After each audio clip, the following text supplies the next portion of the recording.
Dökülsem damla damla toprağıma, bir deli nehir, bir asi rüzgar olup kavuşsam üzüm bağlarıma, bir çift tanesi bülbülün çilesi, annemin sesiyle güne uyansam, radyoda yanıp içli bir keman ağlasa nihaventacem aşiram, radyoda yanıp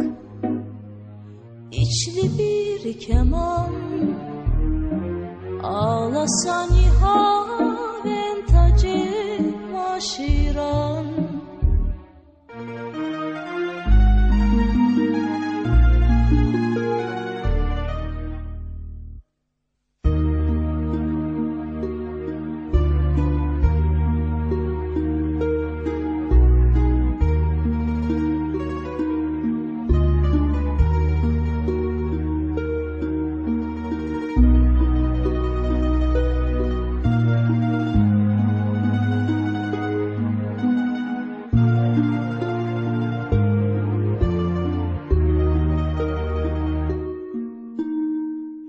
Bir turna olsam,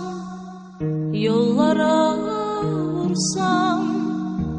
uçabilsem kendi semalarıma, bir seher vakti sılaya varsam, selam versem ah sıradanlarıma, komşunun kızı, çoban yıldızı, yaz bahçeleri yeşil mor kırmızı, ah şişede lal hem de ay hilal, bir daha da görmedim öyle yazı, ah şişede lal hem de ay hilal, bir daha da görmedim öyle yazı, bir daha